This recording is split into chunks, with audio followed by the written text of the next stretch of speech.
Boa tarde, quarto ano. Tudo bem com vocês? Espero que sim. Hoje, dia 6 de maio, quarta-feira, nossa aula de história. Na nossa aula, no nosso conteúdo de história, nós falamos um pouquinho sobre contar a vida das pessoas, como que pode ser contada a história das pessoas e dos lugares. E nós concluímos esse conteúdo em sala de aula. Vocês falaram um pouco sobre a família de vocês, vocês trouxeram para a sala a pesquisa sobre alguma pessoa ilustre da nossa cidade, e nós paramos aí, né?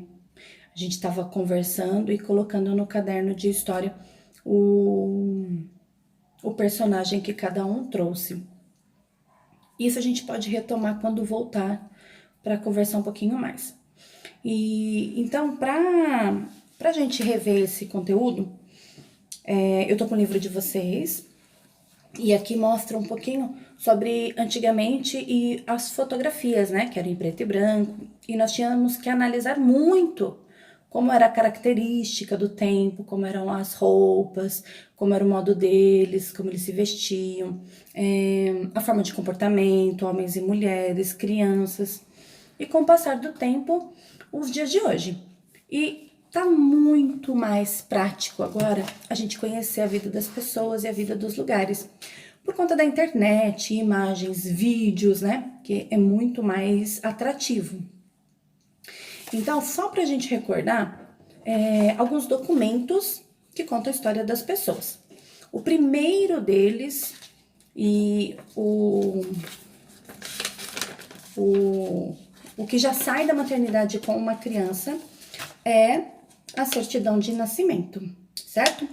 Com ela, a criança já tem o seu nome completo, os dados dos pais, nome do pai e da mãe, o local onde ele nasceu, o horário do nascimento, o nome dos avós. Então, ele já sai com o certificado de vida dele da maternidade, tá? Esse daqui, então, já é o primeiro documento de um ser humano, a certidão de nascimento. Todos vocês já têm. Logo depois dele, para contar um pouquinho sobre a vida saudável da criança, a vida da saúde dessa criança, tem a carteirinha de vacinação. Todos vocês têm, até eu tenho, mas a minha ela é bem pequenininha, porque eu já sou adulta e eu nem separei para mostrar para vocês. Mas essa daqui, ó, desde o nascimento da Alana, o médico acompanha as vacinas, se estão em dia ou não. Então, dê uma olhadinha na de vocês, porque se não estiver em dia, vocês vão tomar vacina. E isso é muito importante, porque conta a história da vida, da saúde dessa criança. Então, se ela tiver adulta e tiver alguma doença, eles vão conseguir identificar pela carteirinha de vacinação se ela já foi vacinada ou não contra isso, tá bom? Depois disso, nós temos o RG, que é o registro geral. Nele sai um número aqui, né, que só você tem. Para constar que é só você, fotografia e o carimbo do polegar direito aí, tá bom? Nele, então, tem esse número, que é o número do cidadão, o nome dos pais, a data do nascimento e a data que foi retirado esse documento. Vocês podem ver que, ó, aqui tá não alfabetizado. Por quê? Quando eu fiz o documento da Lana, ela ainda era muito pequenininha. A maioria de vocês que tem RG e ainda não é assinado é porque vocês tiraram antes de saber escrever o nome de vocês. A partir do momento que vocês conseguem assinar, já pode tirar uma segunda via para atualizar, tá bom? O próximo documento é esse aqui. Hoje ele já não sai mais assim nesse material, tá? Ele é plastificado também igual o RG. Ele é o CPF, que é o Cadastro de Pessoas Físicas. É o número do documento ao qual eles conferem a existência dessa pessoa e conseguem verificar todos os dados dela. Filiação, onde mora, se tem conta em alguma loja e etc. Se esse documento estiver divergente com a Receita Federal, ele é bloqueado, então você não consegue fazer nada, nem mesmo votar, que é um direito do cidadão. Depois desse documento, quando a pessoa ela se torna mais adulta, né? Ela vai tirar a carteira dela de trabalho, que é essa daqui. Eu não vou mostrar a minha foto pra vocês, tá? Essa daqui. Essa carteira, ela vai contar a vida profissional dessa pessoa. Então, se ela começou a trabalhar num certo lugar por um período de tempo, é nessa carteira aqui que é registrado esse acontecimento, tá bom? Então, todas as vezes que ela for trabalhar num lugar, esse documento mostra a vida dela profissional, tá bom? Aí, nós temos também um outro documento, que é a certidão de casamento. A certidão de casamento, ela é adquirida quando as pessoas se casam. Lembra aquela que eu falei pra vocês, que é a certidão de nascimento, registro de nascimento? Então, quando a pessoa resolve se casar, ela não vai mais ter essa aqui individual. Ela vai ter uma só, juntamente com o marido ou com a esposa, que é a certidão de casamento. Nele constam os nomes dos casados, a data em que isso aconteceu, firma também o compromisso de casamento para que conste perante a lei de que eles são casados, tá bom? Daí ele deixa, então, de ter essa certidão de nascimento e passa a ter uma só. O casal tem uma só, que é a certidão de casamento, tá bom? Documentos. Um outro documento que é importante a pessoa adquirir quando ela vai dirigir, que é a carteira de habilitação. Nela mostra o período em que ela pode, que ela já começa, que ela tirou a habilitação e o tipo de veículo que ela pode dirigir. Então, conta a história dela perante a sociedade de acordo com o que ela pode dirigir ou não, tá? Essa informação aparece aqui, ó, bem nesse cantinho, que é a classificação A, B, C, D e E, eu acho, se eu não me engano, tá? Então, quarto ano, deu pra relembrar aí? Tá. Hoje nós temos aí formas muito práticas, né, de conhecer um pouquinho sobre a vida das pessoas. Através de fotografias, o que conta a história da sua família, a união do pai e da mãe, o casamento, a formação da família, né, a chegada dos irmãos, tudo isso conta um pouquinho a história sobre a família de vocês. A gente tem esse registro em fotografias, vídeos, né? E com isso eu quero que vocês realizem uma atividade para mim. Desses documentos eu lancei um desafio. Tem um que as mulheres não têm, só os homens têm. Que documento é esse? E por que esse documento? Vou deixar como desafio. No final do vídeo vocês vão ver a atividade e vão descobrir para mim, tá bom?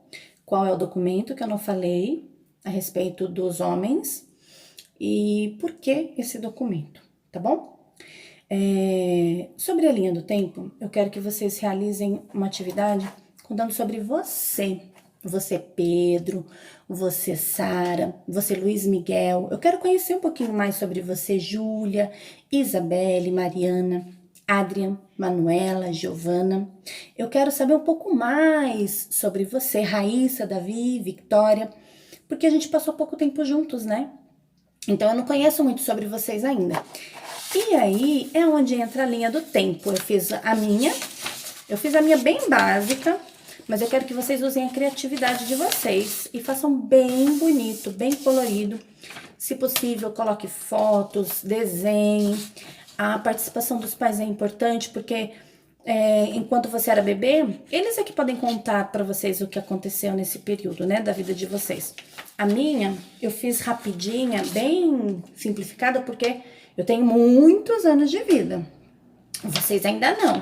Então, dá pra vocês detalharem bastante pra mim os acontecimentos de vocês, tá? Eu cortei a folha de sulfite ao meio e colei as pontinhas pra ter uma tira, tá bom? Pode ser folha de sulfite branca, pode ser colorido, do jeito que vocês quiserem. E aí, eu coloquei o título, Linha do Tempo, Professora Aline, tá bom? Eu coloquei o ano em que eu nasci e onde foi que isso aconteceu. Eu nasci na Santa Casa de Jacareí. No ano de 1983. Aí, no ano de 1987 e 1988, eu me tornei a irmã mais velha. Então, eu poderia ter colocado aqui, né, a foto dos meus irmãos. Em 1991, eu iniciei a primeira série numa escola chamada Ricardina, escola municipal. Em 1992, mais ou menos, eu quebrei meu braço. Foi um fato muito importante e marcante na minha vida. Então, vocês podem acrescentar isso na história de vocês. Em 1996, eu mudei de escola. Sabe aquela escola grande, cheia de alunos, onde você é o menorzinho? Então, eu fui para essa escola, onde eu concluí até o terceiro colegial. Em 1998, eu ganhei uma festa de 15 anos. Ai, aquela festa linda que todas as meninas sonham. Esta mesmo. Desculpa. No ano de 2000, eu iniciei a faculdade para me tornar professora. Em 2002, eu trabalhei na escola da família para eu conseguir pagar a minha faculdade. Depois, em 2004, eu fui professora de berçário. Em 2008, eu entrei no Pequeno Polegar. Olha só quanto tempo já faz, hein? Em 2009, eu fui mãe da Alana e já trabalhava no Pequeno Polegar. Em 2010, eu fui professora do quarto e quinto. Daí, eu comecei a colocar ano por ano, mas não vou nem citar muita coisa. Em 2011, professora do terceiro e quarto. Em 2012, professora do quarto. Em 2013, professora do quarto ano. Em 2014, 2015, 2016, 2017, 2018, 2019 e, por fim, 2020, sendo professora de vocês, quarto ano, tá? Vocês vão fazer essa linha do tempo, vão fotografar, mandar foto para a direção, para que eu possa postar lá no Facebook da escola. E aí eu quero que vocês enviem essa linha do tempo para a escola para eu poder corrigir, tá bom? Ok? Combinado? Ok. Agora a gente vai falar um pouquinho sobre a família Truids. Na semana do... Eu vou olhar aqui porque eu anotei. Na semana do dia 23, na aula de 25 de março, eu pedi para vocês escreverem no caderno sobre quem foi a família Truids aqui em Jacareí. E eu espero que todos vocês tenham escrito. E também sobre uma outra família da curiosidade de vocês. Então, hoje, a gente vai falar um pouquinho sobre essa família Truids, que eu acredito que todo mundo já conheça. A migração da família Truids aqui em Jacareí. Esse texto, ele tá disponível lá na escola, tá? Eu retirei da internet, daí eu fiz as marcações aqui do mais importante pra gente poder falar. E quem quiser, pode buscar as atividades assim que estiverem disponíveis e pedir pra xerocar, porque tá lá disponível pra vocês. Aí é bom que cada um vai ter no seu caderno coladinho. Assim que foi terminando o período de escravidão aqui no Brasil, no finalzinho do século XIX, o Brasil começou a enviar propagandas de oferta de trabalho, melhoria de vida, né? E a gente falou sobre isso, que era assim, as pessoas, como começou a chegar as pessoas para o Brasil. Foram as ofertas de trabalho, melhoria de vida, então as pessoas ouviam pelas rádios, pelos anúncios em jornais, e pegava a família, tudo que tinha, que não era muito, e vinha embora. E essa família fez isso. Eles viviam lá na Bélgica. A família do senhor Truids, e eles eram camponeses lá, então eles resolveram vir para cá. Vieram para cá o senhor Truids e mais 5 filhos, e junto com a esposa. Então eram 7 pessoas. O senhor Romanos, que é o pai, com 48 anos, a esposa Joana, de 46 anos, e os filhos Maria Ana Paulina, Franciscos, Maria Filomena, Maria Ludovica e Amandos. Todos eles vieram junto. Eles viajaram a navio, porque antigamente as viagens longas eram feitas de navio, lembra? Igualzinho quando a gente falou sobre quando os negros foram trazidos para cá, dentro das navegações, e que as condições eram péssimas, eram horríveis, eles não tinham como tomar banho, não tinham uma boa alimentação, não tinha nem jeito de andar muito, né? Porque era muito cheio E nessa viagem era separado homens de mulheres. Alguns filhos permaneciam com as mães dependendo da idade, caso contrário eram colocados juntamente com os outros homens. Essa viagem, a travessia da Bélgica para o Brasil, teve mais ou menos aí uns 40 dias. Então imagina a situação dessa viagem. Eles não tinham condições de ficar com as bagagens, então eram colocadas lá no fundo do navio, junto com perto daquela parte onde eles colocavam carvão para poder fazer o navio funcionar. Então tudo que eles colocavam lá era coberto de cinzas e corria o risco de serem roubados, porque tinham pessoas lá que agiam de má fé e roubavam as coisas das pessoas. Então, a única coisa que eles tinham de seguro era o que estava com eles na mão. Então, aquela bagagem pequenininha ali, né? Acho que documento, um casaco, uma coberta, coisa simples. Então, como eu disse, as viagens eram um caos, não tinham conforto algum. Sabe quando a gente sai para viajar, aquele conforto de poder dormir no ônibus, dormir no avião, dormir no carro, dar uma parada, desce, toma uma água, estica as pernas, descansa um pouquinho, vai para um restaurante comer, né? Conhece lugares diferentes. Nessa viagem não foi nada divertido. Foi uma viagem longa e muito difícil. No dia 22 de outubro de 1890, eles chegaram ao porto do Rio de Janeiro e foram levados para uma hospedaria ali. Nessa hospedaria, eles puderam tomar banho, comeram uma comida mais gostosinha, mais quentinha, tiveram lugar para descansar. Porém, esse ainda não era o lugar que eles iam ficar. Eles tinham destino para Jacareí. Eles ficaram ali mais ou menos uns 13 dias. Quando, enfim, a hospedaria recebeu, né, a documentação para que eles pudessem vir para Jacareí, eles vieram para cá. No dia 4 de novembro de 1890. Então, eles vieram com destino para Jacareí e foram recepcionados pelos representantes do Núcleo Colonial Boa Vista, que era o pessoal que comandava a cidade no início da colonização de imigrantes. Esse núcleo colonial de Boa Vista foi estabelecido em terras de fazenda de Boa Vistas, adquirida pelo governo geral ao Major Vitoriano Pereira de Barros, a 18 de setembro de 1888. Então, ali existiam vários lotes. E esses lotes eram vendidos, né, a preço baixo para as pessoas poderem cultivar para o próprio sustento, que é aquela lavoura de subsistência, eles plantavam para sustento da própria família. E para aqueles que queriam abrir um negócio, começar a vender os produtos que eles mesmos plantavam e cultivavam. Então, a família do senhor Romanos Truitz adquiriu esse pedaço de terra e começou, então, o cultivo. Colocou a família toda para trabalhar, até os filhos caçulas. O filho mais novo dele tinha 7 anos na época, o Amandus. Ele recebeu o documento da terra dele e eles foram para lá e começaram, então, uma nova vida aqui na cidade de Jacareí.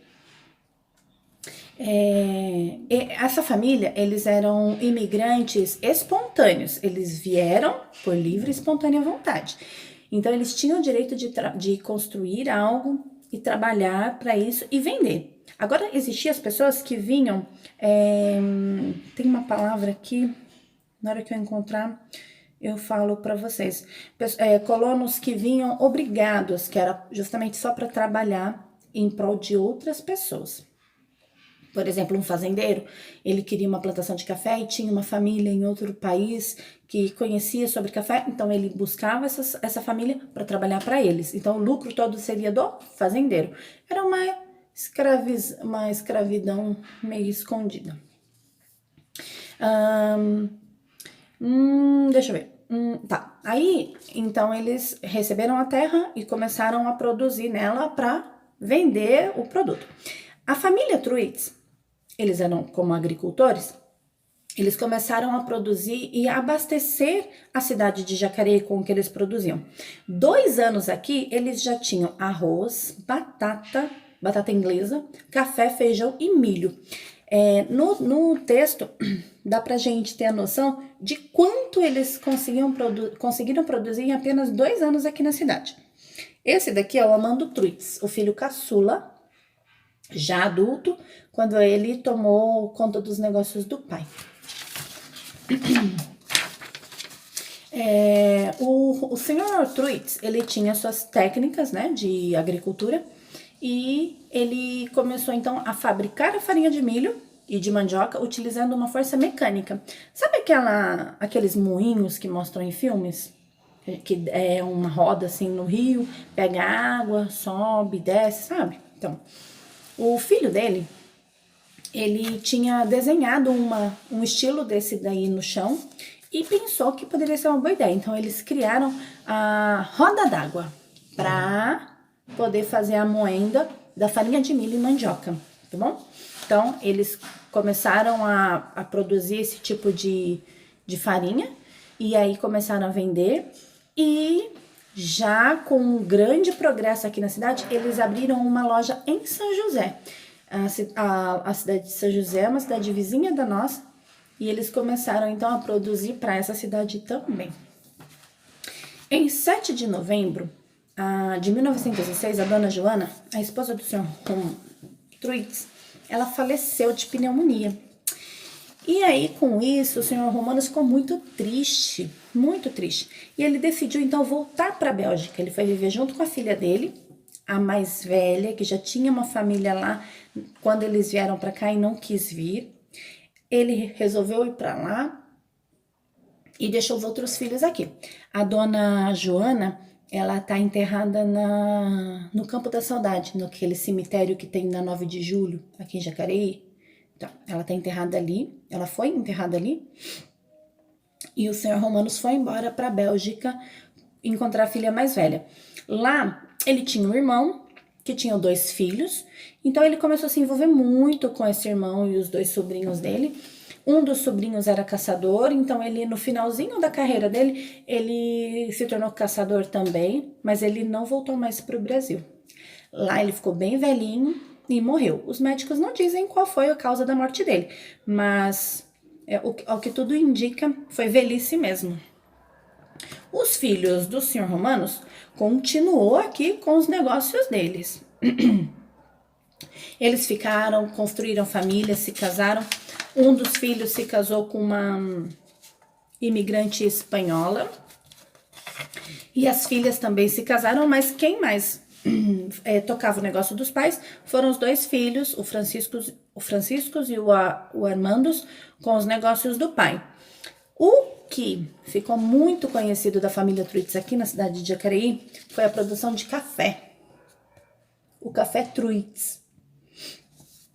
Por muitos anos, esse café foi produzido aqui e consumido aqui e em outras cidades da região também. O Francisco, o filho mais velho, ele se casou e tornou-se industrial, fundando a Torrefação Truitz, lá na metade do século XX. Ele foi homenageado com o nome de uma rua. Depois de sua morte, uma rua recebeu o nome dele, que é Francisco Truitz, em Jacareí. Eles moravam próximo ali na Rua Barão de Jacareí. A Rua Barão de Jacareí é a rua do shopping, né? A Rua Barão de Jacareí é a rua do shopping. Então, eles moravam naquelas alturas ali. Eles tiveram filhos e também começaram aí com os negócios do avô. Então, a família Truitz tem aí, hoje, descendentes deles, que contribuem para o progresso da cidade de Jacareí como engenheiros, médicos, administradores, comerciantes, advogados, políticos, jogador de futebol profissional, entre outros. Se a gente for ver, tem família Truitz em muitas áreas na cidade de Jacareí. É uma família tradicional da nossa cidade. Esse aqui é o Francisco. O de trás é o Amandos, o filho caçula, e esse é o Francisco mais velho. Deu para entender um pouquinho sobre eles? No final do vídeo, vai ter questões a respeito disso que a gente falou. Se você não compreendeu, assista o vídeo novamente várias vezes, se for preciso. Se não, adquire a cópia lá na secretaria da escola, tá ok? Façam as atividades que vem logo aí. Até a próxima aula. Tchau!